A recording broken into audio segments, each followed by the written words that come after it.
বাসর করে ঢুকেই দেখি নিধি জিন্স টপ পরে হাতে চাকু নিয়ে বসে আছে। আমি ভয় পেয়ে গেলাম, আজকে বাসর রাত নাকি আমার মার্ডার হওয়ার রাত। এই রাতে সব মেয়েই শাড়ি পরে ঘোমটা দিয়ে বসে থাকে, এদিকে তো পুরোই বিপরীত দেখা যাচ্ছে। এতক্ষণে নিধি আমাকে খেয়াল করলো। ছোট লোকের বাচ্চা, তোর জন্যই অপেক্ষা করছি। তা বুঝলাম, বাট হাতে চাকু কেন? আজকে তো আমাদের বাসর রাত, এভাবে কথা বলতেছো কেন?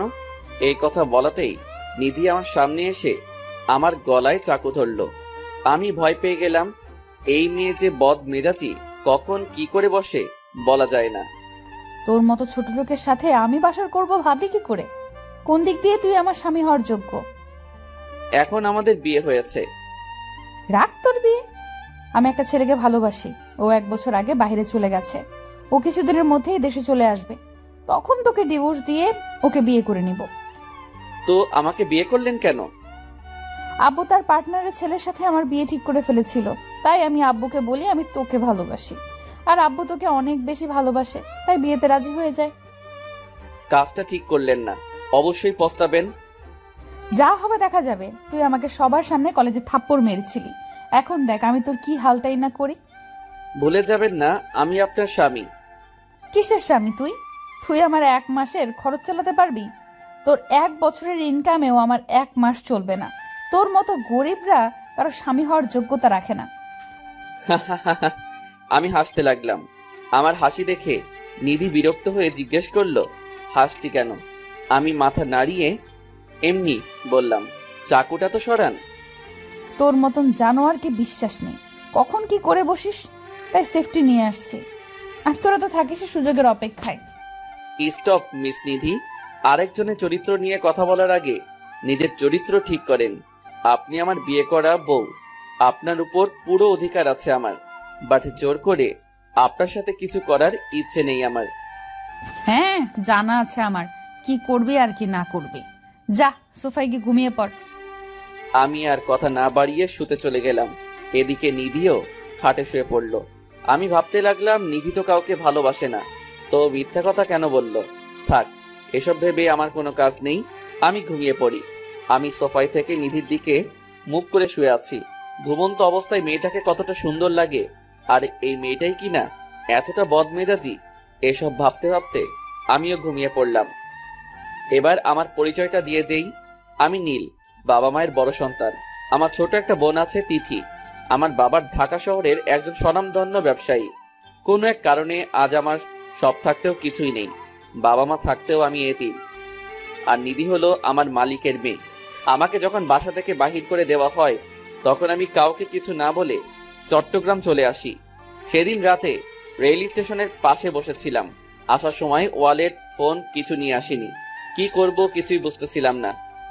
সেদিন রাতে নিধির বাবা আমাকে রাস্তা থেকে বাসায় নিয়ে আসে। আঙ্কেল অনেক ভালো মনের মানুষ।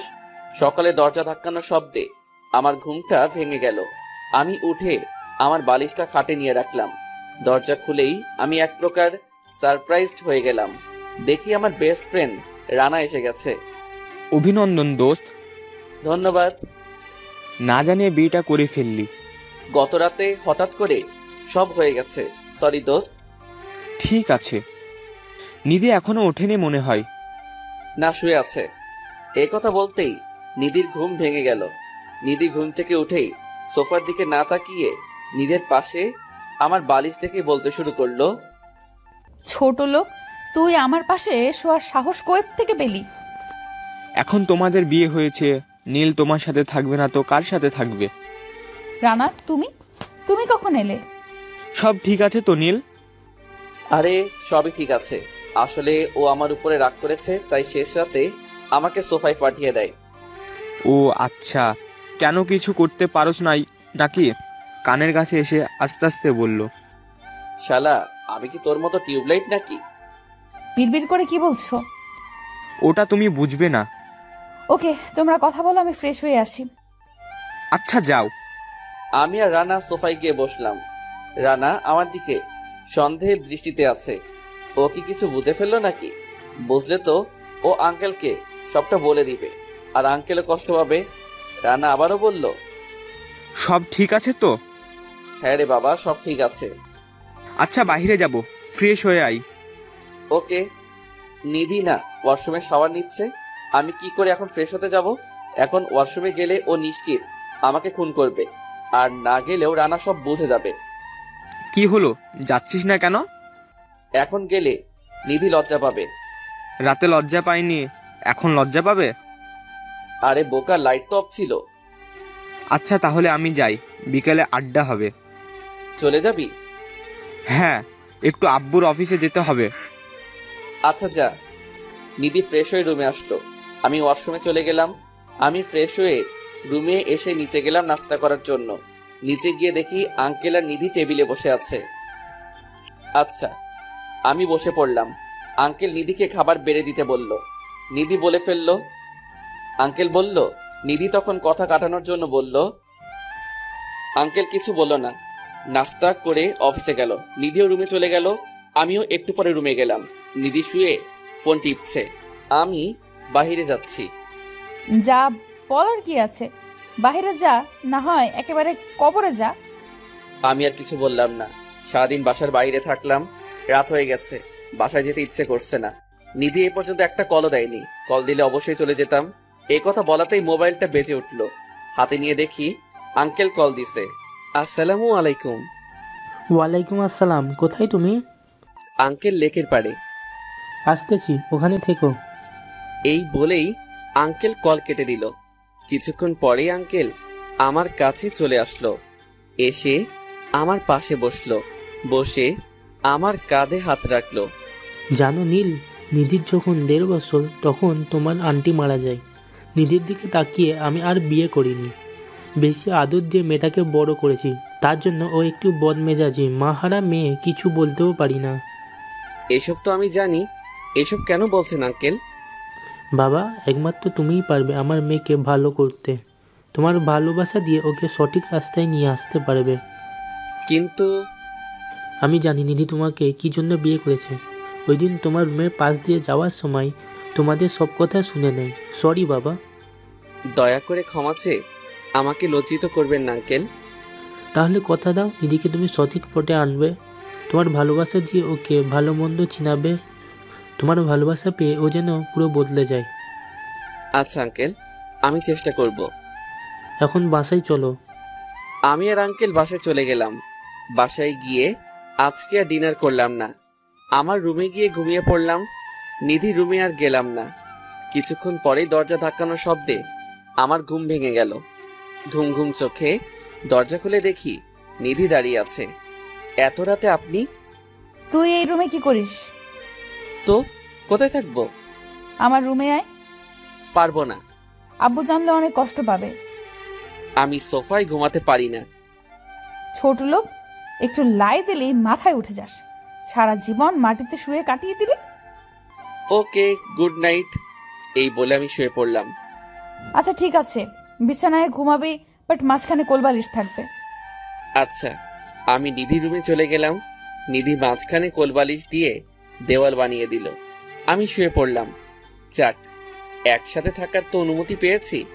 মাঝখানে দেওয়াল আছে, তবুও আস্তে আস্তে সব হয়ে যাবে। আমি ঘুমিয়ে পড়লাম। সকালে আমার ঘুমটা ভেঙে গেল। তাকিয়ে দেখি নিধি আমার বুকে এসে আমাকে জড়িয়ে খুব সুন্দর করে ঘুমাচ্ছে। আমি তাড়াতাড়ি নিধিকে বালিশে শুইয়ে দিলাম।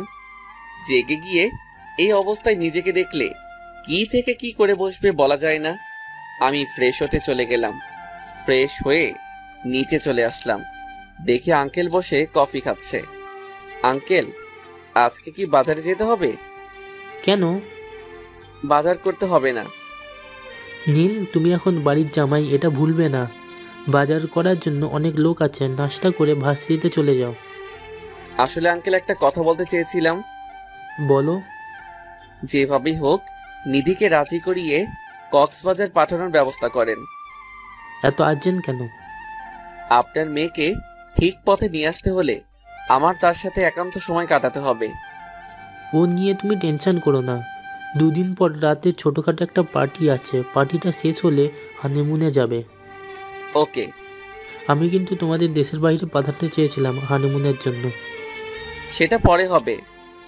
নিধি কি করো? ঘুমিয়ে আছে। যাও ডেকে নিয়ে নাস্তা করে কলেজে যাও। ওকে। আমি রুমে চলে গেলাম। রুমে গিয়ে দেখি নিধি ঘুমিয়েই আছে।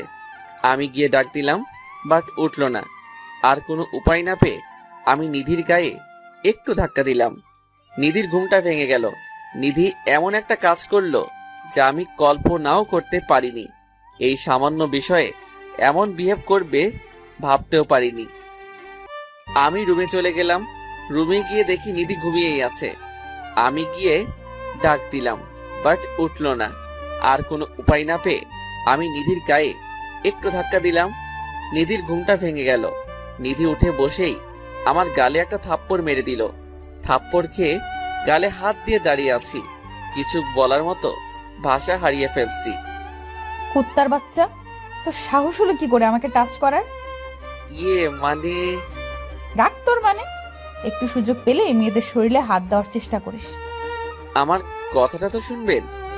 কি শুনবো তোর কথা? জানোয়ারের সাথে কথা বলার ইচ্ছে নেই। এখন যা সামনে থেকে। এনাফ। আরে একটা কথা বললে খবর আছে তোর। নিজেকে কি ভাবিস, মহাসুন্দরী? তোর থেকে তো দিন মজুরির মেয়েরা অনেক ভালো। বেশি শিক্ষিত না থাকলেও তো তোর মতো অহংকারী মেয়ে না। আর কি বলছিস সুযোগ? ওরকম ইচ্ছা থাকলে গতকালকে রাতেই তোর সাথে যা ইচ্ছা করতে পারতাম। এই কথা বলে আমি ভার্সিটি চলে গেলাম। নিধি শুধু শুনলো কথাগুলো, কিছুই বলেনি। প্রতিদিন আমি নিধিকে ড্রাইভ করে কলেজে নিয়ে যাই। আজকে রাগ করে আমি রিকশায় করেই কলেজে যাওয়ার জন্য রওনা দিলাম। আমি রানাকে কল করলাম। পুরো কলেজে আমার একটা বন্ধুই, সেটা রানা। রানা কল রিসিভ করলো। কোথায় তুই? কলেজ গেটে অপেক্ষা করছি তোর জন্য। ও, একটু লেট হবে রে। আজকে রিকশায় করে আসতেছি। কেন, গাড়ির কি হয়েছে? কলেজে এসে সবকিছু বলছি। কোন পর্যন্ত? চৌরাস্তায়। ওকে। আমি কল কেটে দিলাম। 5 মিনিট যেতে না যেতেই রানা আমার সামনে এসে হাজির। আমি রিক্সা ভাড়া দিয়ে গাড়িতে উঠে বসলাম। রানা কলেজে না গিয়ে একটা রেস্টুরেন্টের সামনে চলে গেল। রানা গাড়ি থেকে নেমে গেল, আমিও নামলাম। এখানে কেন আসলি? সকালে নাস্তা করেছিস? না, করা হয়নি। জানতাম। চল ভিতরে চল। আমি আর রানা নাস্তা করে বাইরে চলে আসলাম। এরপর আমরা কলেজে চলে গেলাম। কলেজে গিয়ে রানা গাড়ি পার্ক করে আসলো। আমরা দুজন মাঠের মাঝখানে বসলাম। কি হয়েছে এখন বল। নিধি আমাকে স্বামী হিসেবে মেনে নেয়নি। মানে? আমি রানাকে সবকিছু বলে দিলাম। রানা শুনে কিছুক্ষণ চুপ করে রইল। ও হয়তো ভাবছে এখন কি করা উচিত। তাকে অনেক আগে বলেছিলাম আমার বাসায় চলে আয়, শুনলি না তো? না দোস্ত, আঙ্কেল আমার দুঃসময় আমার পাশে ছিল। আমি কি করে আঙ্কেলকে ছাড়া থাকবো? আচ্ছা নীল, তোর বাসাটা কোথায় ছিল? এসব কথা রাখ এখন। ওদিকে তাকিয়ে দেখ। দেখি নিধি ওর ছেলে বন্ধুদের সাথে হাসাহাসি করে কলেজে ঢুকছে। এটা ওর নিত্যদিনের কাজ। এই বিষয়ে কিছু বললেই মেয়েটা আরো অপমান করে, তাই আমি কিছু বলি না। বাট এখন তো আমার বউ, পুরো অধিকার আছে ওর উপরে। থাক, এখানে কিছু বললে আবার অপমান শুরু করে দিবে। এ কি, নিধি দেখি ওর সব ফ্রেন্ডদের নিয়ে আমাদের দিকে আসছে। ওরা আমাদের সামনে এসে দাঁড়ালো। নিধির ফ্রেন্ড ফাহাদ বলল, কিরে নীল, তোর আর নিধির বলে বিয়ে হয়েছে?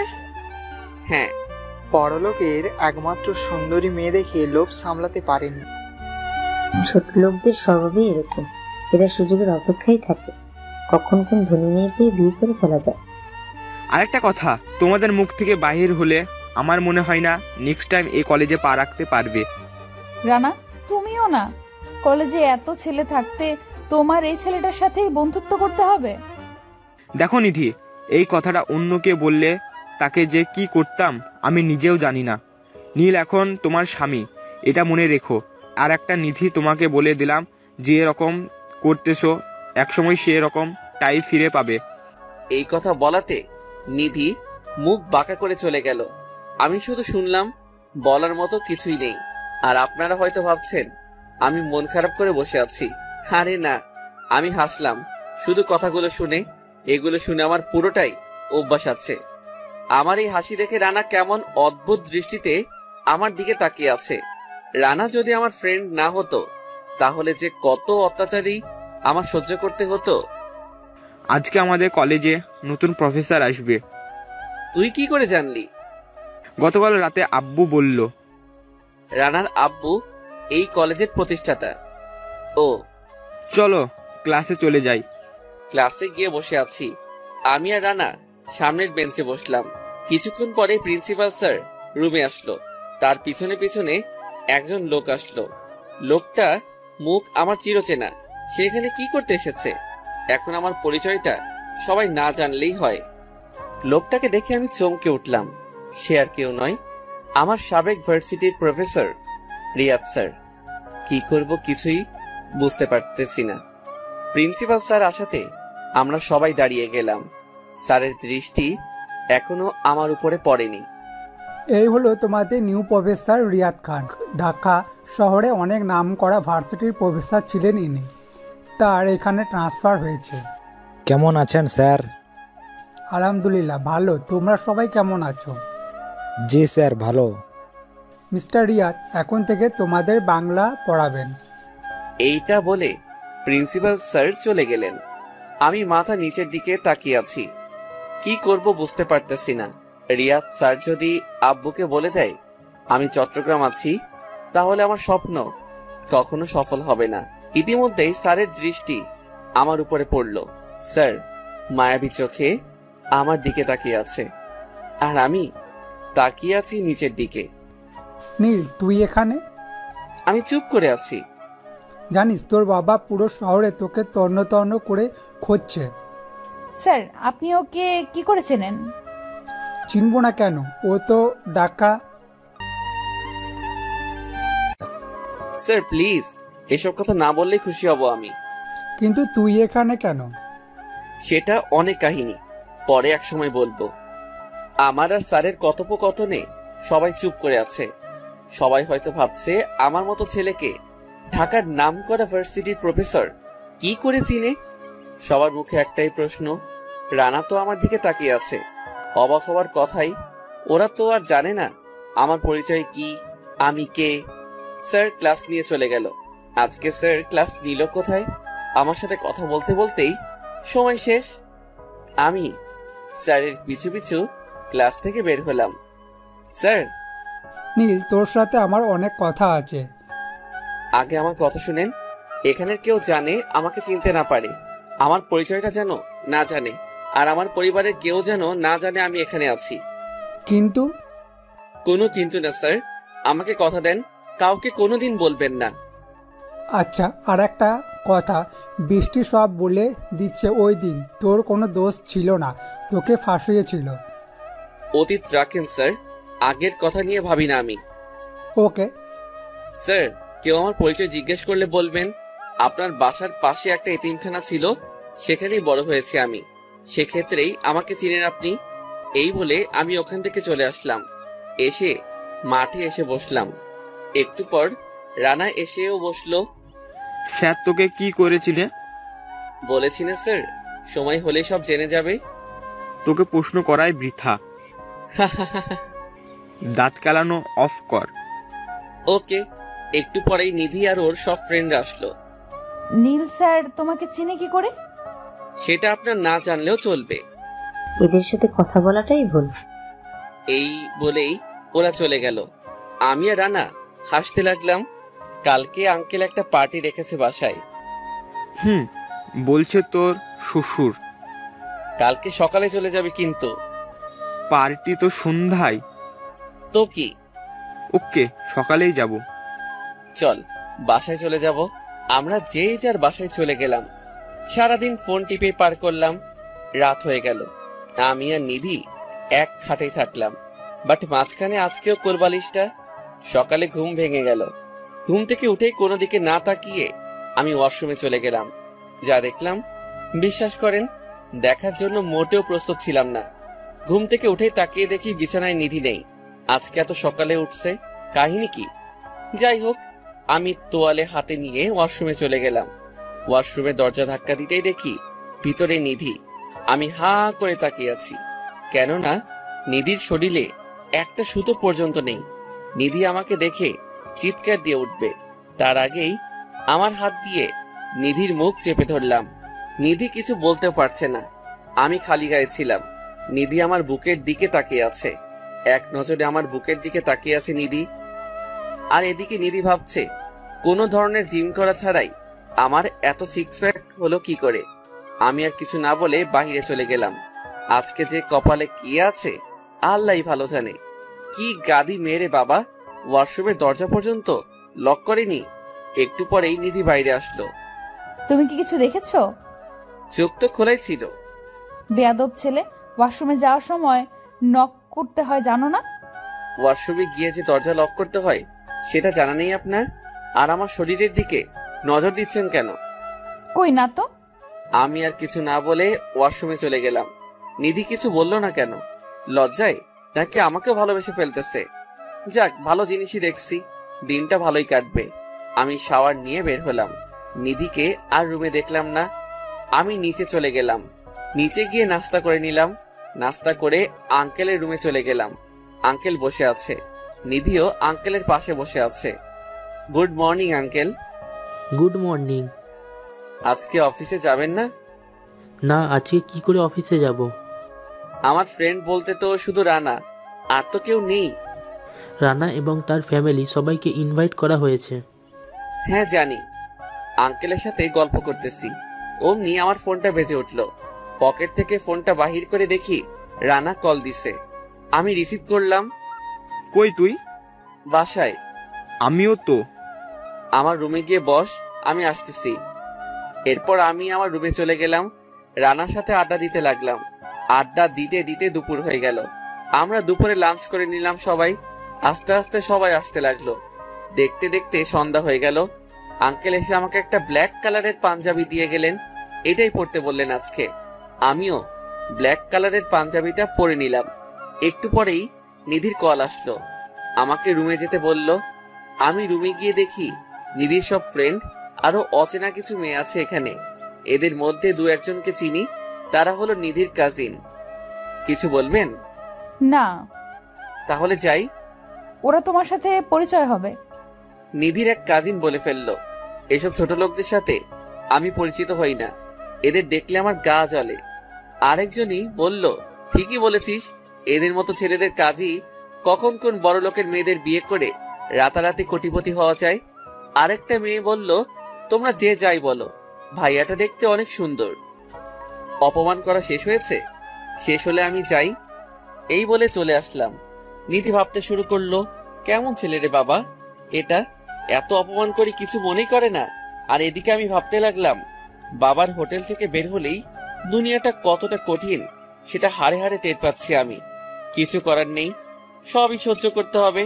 তবে ইনশাআল্লাহ আমারও দিন আসবে, অপেক্ষায় থাকলাম। চোখ দিয়ে হঠাৎ করেই এক ফুটো পানি গড়িয়ে পড়ল। আমি চোখের পানিটা মুছে ফেললাম। চোখের পানিগুলাও জানি কেমন অল্পতেই চলে আসে। পার্টিতে সবাই উপস্থিত হয়েছে। আমি আর রানা এক জায়গায় দাঁড়িয়ে গল্প করতেছি। তখনই দেখি উপর থেকে নিধি নিচে আসছে। নিধিকে দেখি মাশাআল্লাহ বলে ফেললাম। মেয়েটা এত সুন্দর, বাট ব্যবহারটা কি বাজে। নিধিকে দেখতে একদম অপসরীর মতো লাগছে। এত প্রশংসা করছি, কেন প্রেমে পড়ে গেলাম নাকি? পড়লেই প্রবলেম কি, আমারই তো বউ। তখনই আঙ্কেল আমাকে আর নিধিকে তার কাছে যেতে বলল। সবার সামনে ঘোষণা দিয়ে দিল, আমাদের বিয়ে হয়ে গেছে। সবাই এসে আমাদের দাম্পত্য জীবনের জন্য অভিনন্দিত করে গেল। সবাই যার যার মতো আনন্দ করতে লাগলো। নিধি আমাকে অপমান করার জন্য এমন একটা ফোন দিয়ে আটলো যা কখনোই ভাবতে পারিনি। সময় খারাপ হলে যা হয় আর কি। তখনই নিধি বলতে লাগলো, আপনাদের মাঝে এখন গান গে শোনাবে নীল। আমি কথাটা শুনে হতবাক হয়ে গেলাম। নিধি কেন আমাকে গান বলতে বলতেছে? অপমান করার জন্য? তাছাড়া আর কি হবে? নিধির কথা শুনে সবাই করতালি দিতে লাগলো। আমি কি বলবো বুঝতেছি না। গান না বললেও মান সম্মান সব শেষ হয়ে যাবে। দোস্ত, এখন কি করবি? গান তো এখন বলতেই হবে। গিটার বাজাতে পারিস? দেখতে থাকো। এরপর আমি একজনের কাছ থেকে গিটারটা হাতে নিয়ে গিটার বাজাতে লাগলাম। গিটারের সুর শুনে সবাই হাসতে লাগলো। আমি আসতেই মিনারের তুই তো আমার সব গানের একটা সুর উঠালাম। এবার সবাই মনোযোগ দিয়ে শুনতেছে। এরপর আমি গাইতে লাগলাম। গানটা পুরো গাইলাম। গান শেষে সবাই করতালি দিতে লাগলো। আর নিধি তো অবাক হয়ে আমার দিকে তাকিয়ে আছে। গান শুনে অনেক মেয়েই এগিয়ে এসে আমার সাথে পরিচিত হলো। আমিও সবার সাথে টুকটাক কথা বলতেছি। আমি মেয়েদের সাথে কথা বলতেছি, এটা দেখে মনে হয় নিধি জেলাস ফিল করতেছে। আমি আরো বেশি বেশি করে মেয়েদের সাথে কথা বলতে লাগলাম। ফাটিয়ে দিয়েছিস মামা। এত ভালো গাইতে পারিস জানতাম না তো। হয়েছে। নিধির মুখের দিকে একবার তাকা। আমি হাসতে লাগলাম। আস্তে আস্তে সবাই চলে গেল। রানাও বিদায় নিয়ে চলে গেল। আমি নিধির রুমে চলে গেলাম। এখন তো এটা আমারও রুম।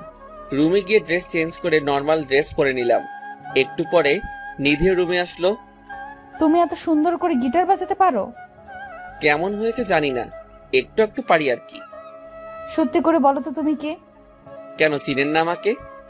ইদানিং কেমন জানি তোমাকে অচেনা অচেনা লাগে। Good night. আমি ঘুমিয়ে পড়লাম। সকালে আজকে নিধির ডাকে ঘুমটা ভেঙে গেল। ঘুম থেকে উঠে ওয়াশরুমে চলে গেলাম। আস্তে আস্তে নিধির আচরণটা ভালো হচ্ছে। নাস্তা করতে চলে গেলাম। নিধি আর আঙ্কেল টেবিলে বসে আছে। আঙ্কেল জানিয়ে দিল কালকে আমাদের কক্সবাজার যাওয়ার কথা। নিধি প্রথমে মত না দিলেও পরে আঙ্কেলের কথা রাখতে নিধিও রাজি হয়ে যায়। আজকে নিধি আমার সাথেই কলেজে আসে। কলেজে এসে নিধি ওর ফ্রেন্ডদের কাছে চলে যায়। আমি রানার কাছে চলে যাই। সকাল হলো আপনার? সরি, একটু লেট হয়ে গেল। ঠিক আছে। কালকে কক্সবাজার যাব। ভালো খবর। তুইও যাবি সাথে? দূর বোকা, তোরা যাবি হানিমুনে, আমি গিয়ে কি করব? আমরা কথা বলতে লাগলাম। নিধি আসলো আমাদের কাছে এসে বলল আব্বু শপিং এ যেতে বলছে। আমি রানার কাছ থেকে বিদায় নিয়ে শপিং এ চলে গেলাম।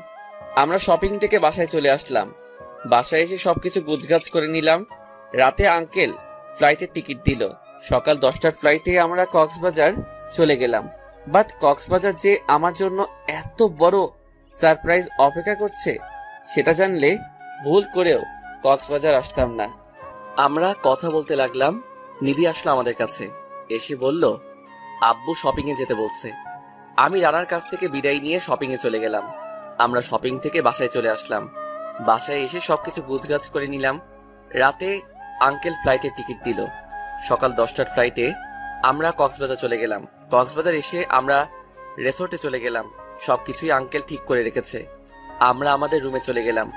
রুমে গিয়ে ফ্রেশ হয়ে লাঞ্চ করে নিলাম। দেখতে দেখতে রাত হয়ে গেল। চলো বাহিরে যাব। ওকে। আমরা রেডি হয়ে সমুদ্রের তীরে গেলাম। নিধি একটু আগে আগে হাঁটছে, আমি একটু পিছনে পিছনে হাঁটছি। বিচের পাড়ে গিয়ে নিধি রইল, আমিও ওর সাথে দাঁড়িয়ে আছি। একটু পরে আমার চোখ একটু সামনে পড়লো। হ্যাঁ, একটা মেয়ে আসছে। মেয়েটা আমার খুব চেনা। একটা সময় যার মুখ না দেখলে আমার ঘুম হতো না, যাকে ছাড়া আমার সময় কাটতো না, সে এসে আমাকে জড়িয়ে ধরে কেঁদে দিল। তার সাথে তার বান্ধবীগুলাও আছে। কোথায় ছিলি নীল তুই? কে আপনি? আমাকে চিনতে পারছিস না? না। নিধি এসে বৃষ্টিকে আমার থেকে ছাড়িয়ে নিল। এই মেয়ে, আপনার সাহস কি করে হয় আমার স্বামীকে জড়িয়ে ধরতে? নীল, তুই বিয়ে করে নিয়েছিস? আপনার কোথাও ভুল হচ্ছে। আমি তো আপনাকে কোথাও দেখছি, আমার মনে হয় না। প্লিজ নীল। এই বেহায়ামি, ও আপনাকে বলে দিচ্ছে না একবার যে ও আপনাকে চিনে না? তারপরেও কেন বিরক্ত করতেছেন? আমি ওইখানে আর এক মুহূর্ত দাঁড়ালাম না। আমি রিসোর্টে আমার রুমে চলে আসলাম। রুমে এসে ভাবতে লাগলাম এই মেয়েটার জন্য আমি বাসা ছাড়া হয়েছি। বাট নিধি একটু জেলাস হয়েছে। নিধিও আমাকে ভালোবাসতে শুরু করেছে। আমার পিছন পিছন নিধিও রুমে আসলো। নীল, ওটা কে? চিনি না। সত্যি তো? হ্যাঁ, একদম সত্যি। আর হ্যাঁ, বাসায় চলে যাব, চলেন। হোয়াট? বাসায় কেন যাব? ওকে, আপনি থাকেন, আমি চলে যাব। একটা কথা বলি। বলেন। চলো আমরা সাজেক যাই। আঙ্কেলকে জানাতে হবে? না, আব্বুকে বলতে হবে না, আব্বুকে আমি সব বলে দিব। ওকে। দেন আমরা রিসোর্ট থেকে বের হয়ে রাঙামাটির উদ্দেশ্যে রওনা দিলাম। যেতে যেতে আমাদের অনেক রাত হয়ে গেল। এখানে আমার একটা ফ্রেন্ড আছে, তাকে কল দিলাম। আমার কল পেয়ে সে একদম অবাক হয়ে গেল। পুরো 9 মাস পরে তাকে কল দিলাম। হ্যালো, কই তুই? আমি তো বাসায়। আমি তোদের বাসার আশেপাশে আছি। লোকেশন পাঠা। 10 মিনিটের মধ্যে রিফাত আমাদের কাছে চলে আসলো। এসেই আমাকে জড়িয়ে ধরলো। দোস্ত, কেমন আছিস তুই? আলহামদুলিল্লাহ ভালো, তুই? এই তো ভালো। সাথে কে এইটা? তোর ভাবি। না জানিয়ে বিয়ে করে নিলি? আর তুই আর বাসায় যাস নাই? না দোস্ত, সময় হলে সব বলবো। এখন ভালো একটা হোটেল বুক কর দে। আম্মু তোকে নিয়ে বাসায় যেতে বলেছে, আর আমার বাসায় উঠবি না। একসময় যে আন্টির সাথে দেখা করে আসবো। এরপর রিফাত একটা হোটেলে আমাদের জন্য রুমটা বুক করে দিয়ে চলে গেল। আমি আর নিধি রুমে চলে গেলাম। রুমে গিয়ে ফ্রেশ হয়ে নিলাম। সারাদিন জার্নি করাতে অনেকটাই ক্লান্ত লাগছে। আমি রানাকে কল করে বলে দিলাম আমি সাজেক আসছি। দেন আমরা ডিনার করে ঘুমিয়ে পড়লাম। সকালে ঘুম থেকে উঠে আমরা নাস্তা করে রিফাতদের বাসায় চলে গেলাম। সারাদিন ওইখানে কাটিয়ে সন্ধ্যার সময় রিফাতের বাসা থেকে বাহির হলাম। দেখি একটা টং দোকানের মতো দোকান, ওইখানে ভাং বিক্রি হচ্ছে। মাটির গ্লাসে সবাই খাচ্ছে। নিধির চোখটাও ওদিকেই পড়লো। নিধি জিজ্ঞাসা করলো, ওটা কি? আমি বললাম চিনি না। নিধি বলল, ওটা খাবে? অনেকবার না করার পরেও শুনলো না। দেন জোর করে খেয়ে ফেললো। একসময় নিধি নেশায় পড়ে গেল, আবল তাবল বকছে। আমি নিধিকে নিয়ে রেসর্টে চলে গেলাম। নিধি ওয়াশরুমে চলে গেল। ওয়াশরুমে গিয়ে বমি করতে লাগলো। নিধিকে নিয়ে এসে শুইয়ে দিলাম, বাট ওর ড্রেসটা নষ্ট হয়ে গেছে। কি করব বুঝতেছি না। ও তো একেবারে সেন্সলেস হয়ে পড়েছে। নিধি সকালে ঘুম থেকে উঠেই আমাকে গালাগালি করতে শুরু করলো। আমি রেসর্টের একজন মহিলা স্টাফ নিয়ে আসলাম। ওনাকে বললাম নিধির ড্রেসটা চেঞ্জ করে দিতে। আমি বাইরে অপেক্ষা করতে লাগলাম। ড্রেস চেঞ্জ করে দিয়ে মেয়েটি চলে গেল। আমি নিধির গায়ে ভালো করে কাঁথা দিয়ে দিলাম। মাঝ রাতেই নিধি কাঁপছে। গায়ে হাত দিয়ে দেখি প্রচন্ড জ্বর এসেছে। আমি সারা রাত জেগে নিধির গায়ে জলপট্টি দিলাম। একসময় জলপট্টি দিতে দিতে ঘুমিয়ে পড়লাম। সকালে নিধির কাঁদার শব্দে আমার ঘুমটা ভেঙে গেল। তাকিয়ে দেখি নিধি বসে বসে কাঁদছে। বুঝলাম না কাঁদতেছে কেন। কোনো বাজে স্বপ্ন দেখলো নাকি? কি হয়েছে? এই কথা বলাতেই নিধি আমার গালে 2টা থাপ্পড় মেরে বসলো। এতক্ষণ ঘুম ঘুম চোখ ছিল। থাপ্পড় খেয়ে আমি ভালো করে নিধির দিকে তাকালাম। কেঁদে কেঁদে চোখ লাল করে ফেলছে। আমার ড্রেসটা চেঞ্জ করার সাহস তুই কোথা থেকে পেলি? না জানি রাতে আমার সাথে আরো কি কি করেছিস। এসব কি বলছেন? একদম ঠিক বলছি। তোকে আমি বিশ্বাস করতে শুরু করেছিলাম, আর তুই বিশ্বাসের এই মর্যাদা দিলি। আপনি যা ভাবছেন তা কিছুই হয়নি। সব ছেলেরাই এমন। ওরা থাকেই সুযোগের অপেক্ষায়। সুযোগ পেলেই হায়নাদের মতো মেয়েদের শরীরের উপর ঝাঁপিয়ে পড়ে। দূর হ চোখের সামনে থেকে। আমি আর কথা না বাড়িয়ে চলে গেলাম রুম থেকে। এখন আর হাজার বললেও বিশ্বাস করবে না। আমি যাওয়ার সময় বলে গেলাম রুমে নিধির জন্য নাস্তা দেওয়ার জন্য। আমি নিচে গিয়ে একটা হোটেলে খেয়ে নিলাম আর একা একা ঘুরতে লাগলাম। কালকে রাতে যে মেয়েটি নিধির ড্রেস চেঞ্জ করে দিয়েছে, সে খাবার নিয়ে নিধি রুমে যায়। মেয়েটি খাবার দিয়ে চলে যাওয়ার সময়, আপু একটা কথা জিজ্ঞাসা করব? জি। ওই ভাইয়াটি কি হয় আপনার? কেন? না, রাতে বমি করার পরে আপনার ড্রেসটি নষ্ট হয়ে গিয়েছিল। উনি আমাকে ডেকে এনে আপনার ড্রেসটি চেঞ্জ করালো। ড্রেস আপনি চেঞ্জ করেছেন? হ্যাঁ, আর ওই ভাইয়াটা সারা রাত আপনার মাথায় জলপট্টি দিয়েছে। ওকে। এরপর মেয়েটি চলে গেল। বিনা কারণে নীলকে এতগুলো কথা শোনালাম, এমনকি গায়ে পর্যন্ত হাত তুললাম। না জানি ছেলেটা কত কষ্ট পাচ্ছে। পাক, তাতে আমার কি? আমি তো আর ওকে ভালোবাসি না। নিধি এসব ভাবতে লাগলো। নিধি এবার আমাকে কল করে রুমে আসতে বলল। আমি রুমে আসলাম। সরি। ভুল কিছু করেননি তো? আর হ্যাঁ, বাসায় চলে যাব এখনই। না। আপনার ইচ্ছা হলে আপনি থাকতে পারেন। আমরা বাসায় চলে আসলাম। বাসায় এসে আঙ্কেলকে বললাম ওখানে ভালো লাগে না, তাই চলে এসেছি। এইভাবে কেটে গেল প্রায় 4 মাস। হ্যাঁ, আমি আর নিধি এখন ভালো বন্ধু। ও তেমন একটা খারাপ ব্যবহার করে না আমার সাথে। এখন আমরা আলাদা আলাদা রুমে থাকি, কথাও কম বলি। আমাদের ডিল হয়েছে 6 মাস পরে আমাদের ডিভোর্স হয়ে যাবে। এই বিষয়ে আঙ্কেল কিছু জানে না। এই শহরে আর মাত্র 2 মাস থাকবো, ডিভোর্স হয়ে গেলে ঢাকা চলে যাব। নিধি আমার রুমে আসলো। রুমে সে বলল আজকে ওর বেস্ট ফ্রেন্ড রোহানের জন্মদিন, রাতে বাড়ি একটা পার্টি রেখেছে। আঙ্কেল নিধিকে একা যাওয়ার অনুমতি দিবে না, তাই সাথে আমাকেও নিয়ে যাবে। আমি রাজি হয়ে গেলাম। রাতে পার্টিতে চলে গেলাম। পার্টিতে যাওয়ার সাথে সাথে নিধির ফ্রেন্ডরা আমাকে অপমান করা শুরু করলো। ছোট লোক পার্টিতে এসেছে। আমি চুপচাপ এসব শুনতে লাগলাম। এখন অভ্যাস হয়ে গেছে এসব শুনতে, আর মন খারাপ হয় না এসব শুনলে। সবাই যার যার মতো এনজয় করছে। নিধি ড্রিঙ্কস করতে লাগলো। নিধি ড্রিঙ্কস করতে করতে অবস্থা খারাপ করে ফেলছে। রোহান নিধিকে উপরে নিয়ে যাচ্ছে। আমি তেমন একটা খেয়াল দিলাম না। নিধির একটা ফ্রেন্ড এসে বলল রোহানের মতলব ভালো না, আর ও এমনিতে অনেক বাজে ছেলে। আমিও ওদের পিছন পিছনে গেলাম। ওর একটা রুমে গিয়ে রুম আটকে দিল। নিধি বলতেছে, কি করছো কি রুহান, ছাড়ো আমাকে, চেঁচাবো কিন্তু আমি। আমি দরজায় নক করলাম। রোহান দরজা খুলে দিল। দরজা খোলার সাথে সাথেই রোহানের বুকে লাথি দিয়ে ফেলে দিলাম। আস্তে আস্তে সবাই এখানে আসলো। আমি রোহানকে মারতে লাগলাম। এতক্ষণে নিধির হালকা নেশা কেটে গেছে। নিধি এসে আমাকে থামাতে চাইল। আমি থামলাম না দেখে নিধি আমার গালে থাপ্পড় দিল। আমি অবাক হয়ে গালে হাত দিয়ে দাঁড়িয়ে আছি। সবার সামনে নিধি আমার গায়ে হাত তুললো। সবাই অবাক হয়ে গেছে। ছোট লোকের বাচ্চা, তোর সাহস হয় কি করে হ্যাঁ রোহানের শরীরে হাত তোলায়? আপনার সাথে খারাপ ব্যবহার করছিল। সেটা আমি বুঝবো।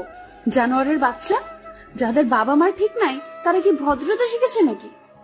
এই কথা বলার সাথে সাথে আমি নিধির গালে একটা থাপ্পড় মেরে দিলাম। নিধি গালে হাত দিয়ে আমার দিকে তাকিয়ে আছে। অনেক হয়েছে, আর না। অনেক সহ্য করেছি, বাট কখনো ভাবি নাই আমার বাবা মা নিয়ে গালি দিবি তুই। তুই আমার সম্পর্কে কতটা জানিস? আর কথায় কথায় কি বলস ছোট লোক?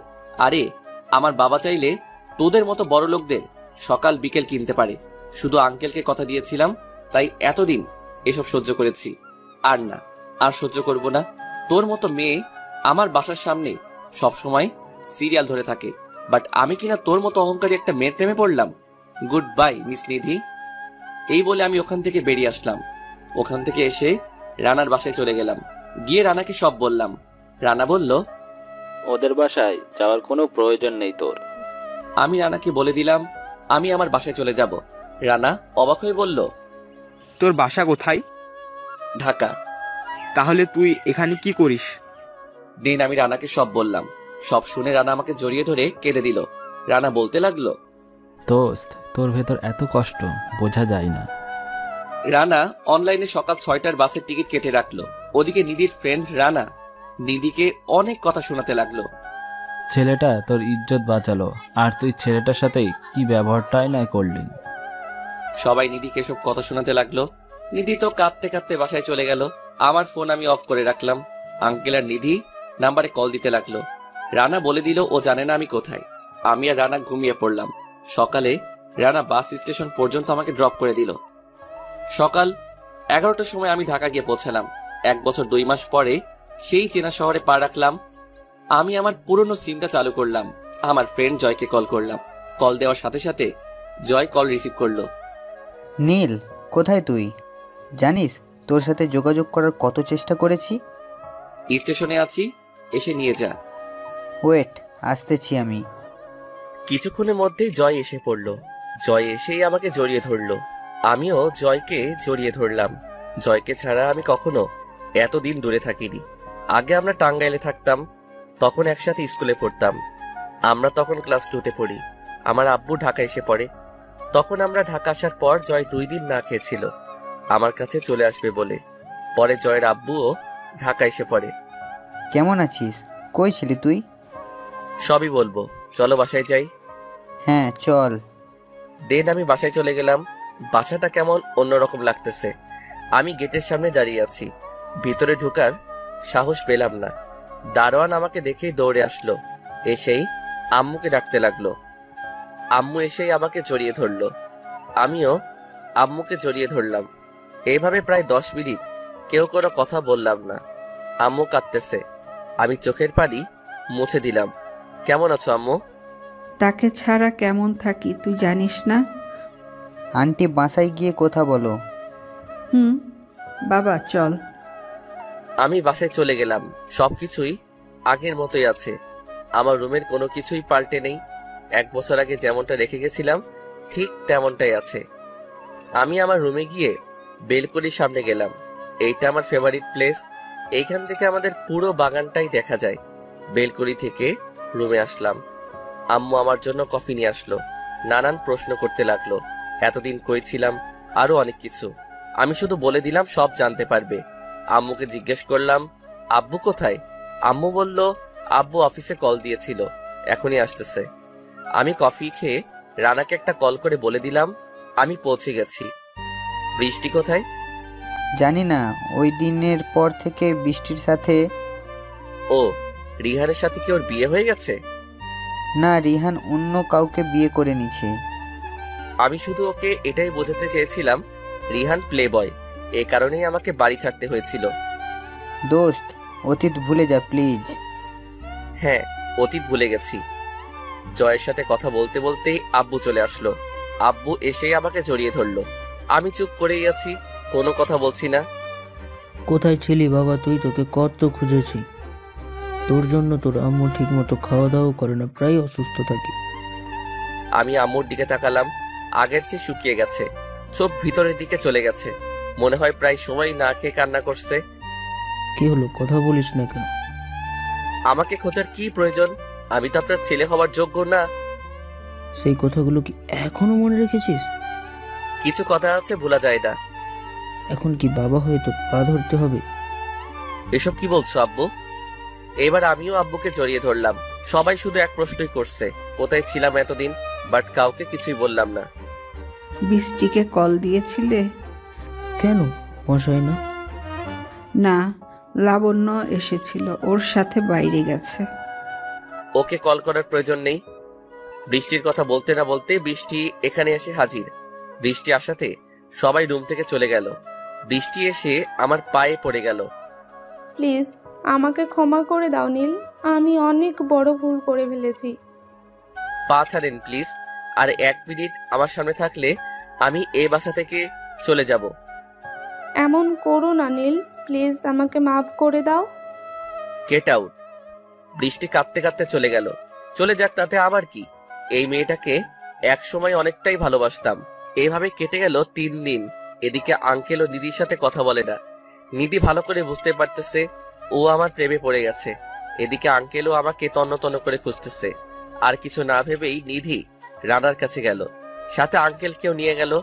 রানা নিধিকে দেখে অবাক হয়ে গেল। নীল কোথায়? আমি জানি না। প্লিজ বলো। সরি, আমি সত্যি জানি না। রান্না জেনে থাকলে বলে দাও। আমার মেয়েটা না খেয়ে কান্না করতে করতে শেষ হয়ে গেল। সেটা আগে বুঝা উচিত ছিল আঙ্কেল। নিধি কম অপমান করেই নাই নীলকে। কখনো স্বামী সম্মানটাই পায়নি নীল। আমি আমার ভুল বুঝতে পেরেছি। তুমি আমাকে শুধু একবার বলো নীল কোথায়? আমি জানি না। রানাকে অনেক রিকোয়েস্ট করার পরেও রানা বলেনি আমি কোথায়। নিধি আর আঙ্কেল হতাশ হয়ে বাসায় ফিরলেন। এদিকে আঙ্কেল মেয়ের কান্না একদমই সহ্য করতে পারছে না। কি করবে কিছু বুঝতেছেও না। হঠাৎ করেই নিধির মনে হলো ভার্সিটিতে নিউ একজন প্রফেসর আসছে, সেই একমাত্র নীলের খোঁজ দিতে পারবে। নিধি আর লেট না করে আঙ্কেলকে নিয়ে ভার্সিটিতে চলে গেল। ভার্সিটিতে গিয়ে স্যারের কেবিনে চলে গেল দুজনেই। স্যার বসতে বলল। স্যার নীল কোথায়? আমি কি করে জানাবো নীল কোথায়? স্যার আপনি সবই জানেন, প্লিজ বলেন। তুমি নীলের কে হও? আমি ওর ওয়াইফ। হোয়াট? বাট আমি খেয়াল করতাম তোমরা সারাদিনই নীলকে অপমান করতে। Sorry sir. নীলের পরিচয় আমি দিতে পারবো না। এবার নিধি স্যারের পা ধরে কেঁদে দিল। এবার স্যারের অনেকটাই মায়া লাগলো। স্যার নিধিকে উঠিয়ে বসিয়ে দিয়ে 1 গ্লাস পানি দিল। নীল কোনো সাধারণ ফ্যামিলির ছেলে না। তাহলে কেউ? আপনি অবশ্যই চিনবেন ওর বাবাকে, যেহেতু আপনিও একজন ব্যবসায়ী। নাম কি ওর বাবার? কি সত্যি? একদম সত্যি। আপনাদের কথা তো আমি কিছুই বুঝতে পারতেছি না। তাহলে শোনো, ঢাকা শহরে টপ 5 জন ধনী ব্যক্তির মাঝে নীলের বাবা একজন। তাহলে ও ঢাকা থেকে এখানে আসলো কেন? অনেক কাহিনী আছে এখানে। সবকিছু খুলে বলেন। ওকে, তাহলে শোনো। নীল ওর বাবা মায়ের একমাত্র সন্তান। খুব ভালো স্টুডেন্টও ছিল, একটু রাজনীতি করতো। বাবা মায়ের খুব আদরের সন্তান ছিল। বাবার টাকার অভাব নেই, বাট ওর কোনো অহংকার ছিল না। নীল একটি মেয়েকে ভালোবাসতো, সেটা হলো বৃষ্টি। বৃষ্টি নীলের বড় চাচুর মেয়ের বোন। বৃষ্টি খুব ছোট থাকতেই ওর মা বাবা মারা যায়। সেখান থেকেই বৃষ্টি নীলের আম্মুর কাছে মানুষ হয়। বৃষ্টি নীলের 1 বছরের বড়, সেই ক্ষেত্রে বৃষ্টি নীলকে ভালোবাসতো না। বাট নীলের আব্বুর স্বপ্ন ছিল বৃষ্টিকেই ঘরের বউ করবে। একদিন নীল আর নীলের ফ্রেন্ডরা কলেজে বসে আছে, তাকে দেখে রিহান আর ওর ফ্রেন্ডরা মিলে একটা মেয়েকে জোর করে সিগারেট খাওয়াচ্ছে। মেয়েটা কান্না করে দিছে। এই দেখে নীল আর ওর ফ্রেন্ডরা রেহানের কাছে চলে যায়।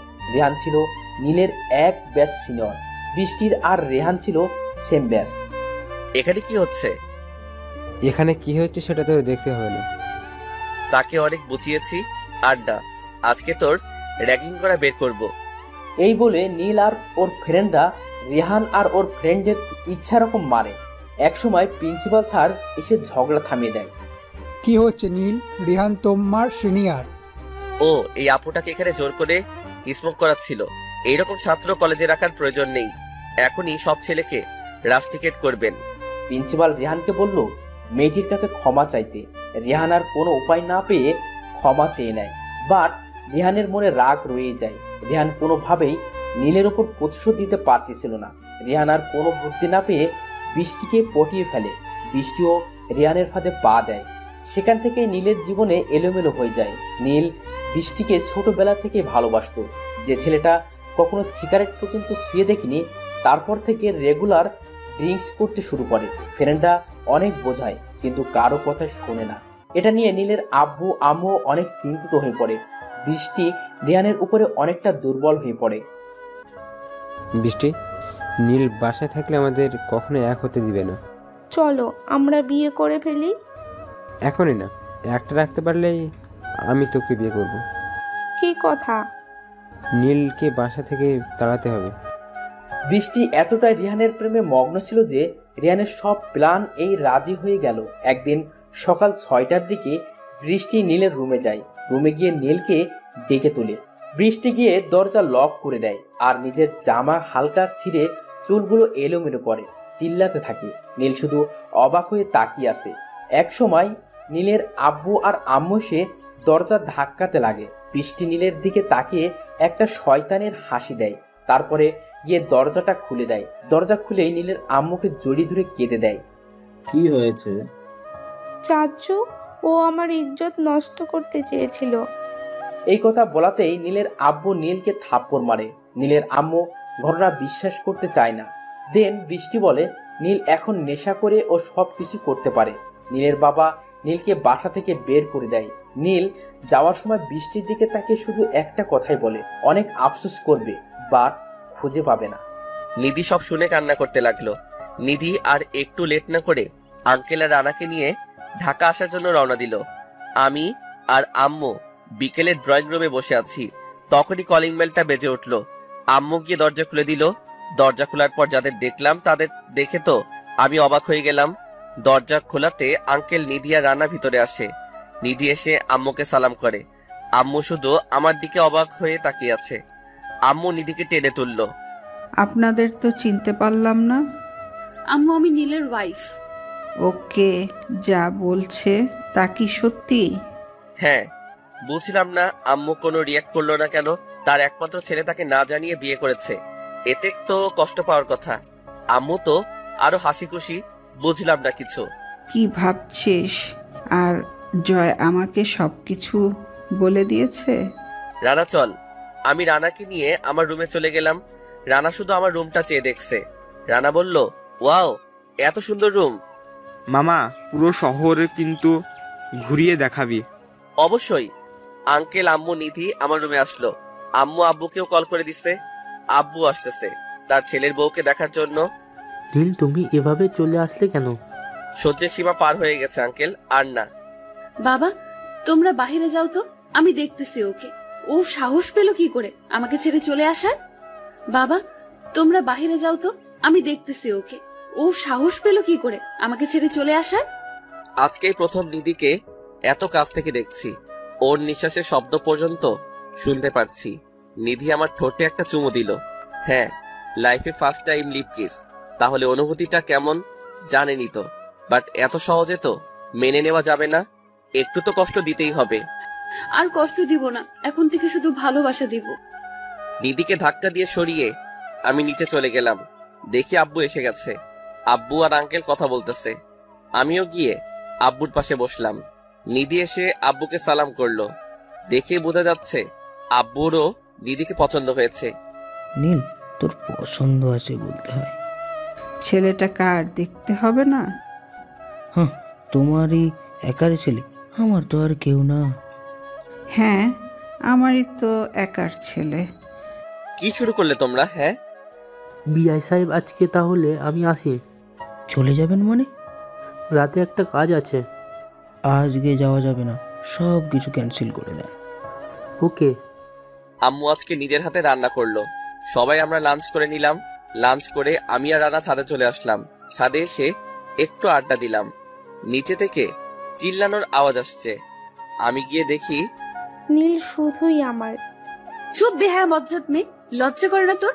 নিজের বিএফ এর সাথে মিলে নীলকে বাসা থেকে বের করেছিলি, আর নীল শুধু আমার বলতে আসছিস। আর শুনে রাখ, নীল আমার স্বামী। এই মেয়ে, তোর সাহস কি করে হয় আমার মুখের ওপর কথা বলার, তাও আবার আমার বাসায় দাঁড়িয়ে? কি শুরু করলে তোমরা? বড় আম্মু, তুমিই তো বলেছিলে এবারের বউ হলে শুধুই আমি হব। সেই যোগ্যতাটা আপনার নেই মিস বৃষ্টি। আর নিধি এবাড়ির বউ। নেক্সট টাইম ওকে কিছু বলার আগেই ভেবে বলবেন। নীল, তুমিও? আমি আম্মুকে ইশারা করলাম নিধিকে রুমে নিয়ে যাওয়ার জন্য। আম্মু নিধিকে নিয়ে চলে গেল। বৃষ্টি কাঁদতে লাগলো। আমি আর রানাও রুম থেকে চলে গেলাম।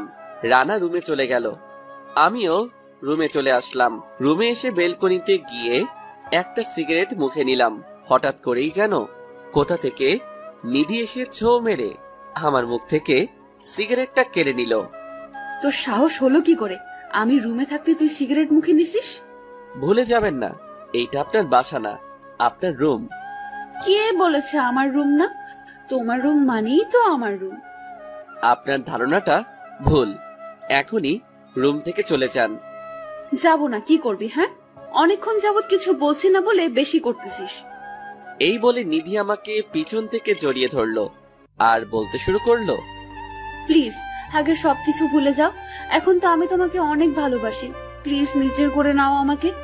আপনি ভালোবাসলে হবে না, আমি তো আর ভালোবাসি না। কিন্তু তোমার চোখ যে অন্য কথা বলছে। না, আমার চোখও এইটাই বলছে। ছাড়েন আমাকে। এই বলে নিজেকে ছাড়িয়ে নিলাম। আমি রানার রুমে গেলাম। রানা আন্টির সাথে ফোনে কথা বলছে। কথা বলা শেষ হলে আমি রানাকে নিয়ে বাহিরে ঘুরতে গেলাম। জয়কে কল দিয়ে আমাদের পুরনো আড্ডাখানায় আসতে বললাম। আমি আর রানা গাড়ি নিয়ে বেরিয়ে পড়লাম। আমরা আড্ডাখানায় চলে গেলাম। এখানে আমার সব ফ্রেন্ড, ছোট ভাইরা এসেছে। তাদের সাথে মত বিনিময় করলাম। সবার সাথে আড্ডা দিয়ে বাসায় চলে আসলাম। বাসায় আসতে আসতে রাত হয়ে গেল। রাতে আমরা সবাই মিলে ডিনার করে নিলাম। ডিনার শেষে আঙ্কেলকে রুমে দিয়ে আসলাম। আমি আর রানা অনেকক্ষণ আড্ডা দিলাম ছাদে। আড্ডা শেষ করে রুমে চলে আসলাম। রুমে এসে দেখি নিধি খাটে বসে আছে। আমি যাওয়ার সাথে সাথেই নিধি আমাকে জড়িয়ে ধরলো। নিধির ছোঁয়া আমার কাছে অনেক ভালো লাগতেছে। বাট এত সহজে তো নিধিকে আর মেনে নেওয়া যাবে না। আমি নিধিকে ধাক্কা দিয়ে দূরে ঠেলে দিলাম। আমি গিয়ে চুপচাপ খাটের এক পাশে শুয়ে আছি। নিধি এসে আবারও আমাকে জড়িয়ে ধরলো। এইবার উঠে বসে নিধির গালে একটা থাপ্পড় মেরে দিলাম। থাপ্পড় খেয়ে নিধি স্তব্ধ হয়ে গেল। আসলে থাপ্পড়টা মারার কোনো ইচ্ছাই ছিল না। নিধি কান্না করতে লাগলো। আমি বালিশ নিয়ে সোফায় চলে গেলাম। নিধি কান্না করতে করতে ঘুমিয়ে পড়লো। আমি আস্তে আস্তে নিধির কাছে গিয়ে বসলাম। ফর্সা গালটা লাল হয়ে গেছে। আমি আস্তে আস্তে নিধির গালে একটা চুমু দিলাম। দেন আমি এসে ঘুমিয়ে পড়লাম। সকালে নিধির ডাকে ঘুম ভেঙে গেল। ঘুম ঘুম চোখে তাকিয়ে দেখি, বাট যা দেখলাম নিজেকে কন্ট্রোল করতে পারবো কিনা জানি না। সদ্য গোসল করে এসেছে নিধি। নিধির শরীরে শুধু টাওয়েল পেঁচানো, চুল থেকে ফোঁটা ফোঁটা পানি পড়তেছে। আসলে ভেজা চুলে মেয়েদের একটু বেশি মায়াবী লাগে। আমি একধানে নিধির দিকে তাকিয়ে আছি। ওভাবে তাকিয়ে কি দেখতেছো? কিছু না, বাট আপনি এই অবস্থায় কেন? কেন, এই অবস্থাতে ভালো লাগছে না নাকি? একদম না। নিধি মন খারাপ করে আবার ওয়াশরুমে চলে গেল।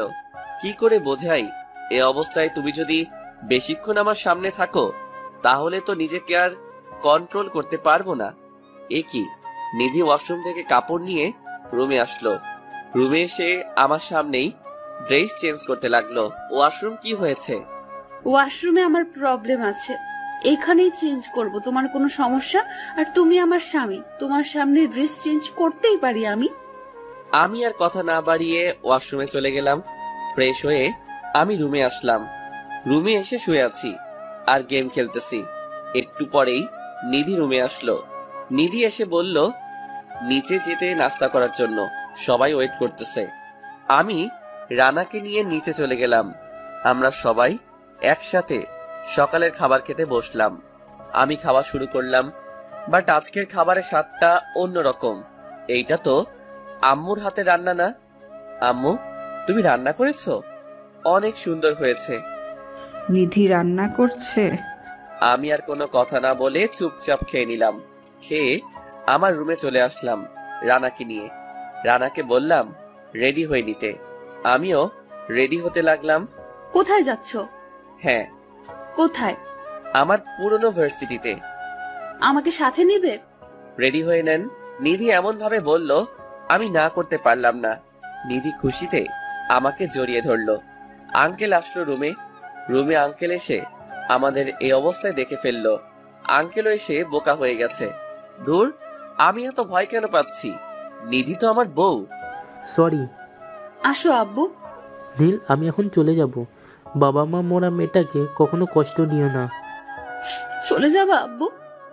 আঙ্কেল নিধিকে বুকে জড়িয়ে নিল। আঙ্কেল বিদায় নিয়ে চলে গেল, বাট নিধির মোডটা অফ হয়ে গেল। আমি, রানা, নিধি রেডি হয়ে গাড়ি নিয়ে বেরিয়ে পড়লাম। জয়কে কল করে ভার্সিটিতে চলে আসতে বললাম। ভার্সিটিতে এসে আমি গাড়ি থেকে নেমে পড়লাম। রানা আর নিধিও আমার পিছন পিছন নেমে গেল। ভার্সিটি একবারে নিস্তব্ধ হয়ে গেছে। সবার লোক এখন আমাদের দিকে। সবাই হয়তো আমাকে দেখে অবাক হচ্ছে। আস্তে আস্তে অনেকেই আমাদের দিকে এগিয়ে আসলো। সবার সাথেই কথা বললাম। আজকে অনেক ভালো লাগা কাজ করতেছে। প্রিন্সিপালের রুমে কতক্ষণ বসে আমি বিদায় নিয়ে চলে আসলাম। রানা আর নিধিকে অনেক জায়গায় ঘুরালাম। দেন দুপুরে একটা রেস্টুরেন্টে লাঞ্চ করলাম। এভাবে 14-15 দিন কেটে গেল। নিধিকে যত অবহেলা করি, নিধি এতে একটু বিরক্ত হয় না। এতে বোঝা যায় নিধির এখন শিক্ষা হয়ে গেছে। একদিন রাতে ডিনার করে এসে আমি শুয়ে আছি। নিধি একটা চাকু হাতে নিয়ে রুমে আসলো। আমি নিধির হাতে চাকু দেখে একটু অবাক হলাম। নিধি ডাইরেক্ট এসে আমার উপরে শুয়ে পড়লো। কি হচ্ছে কি?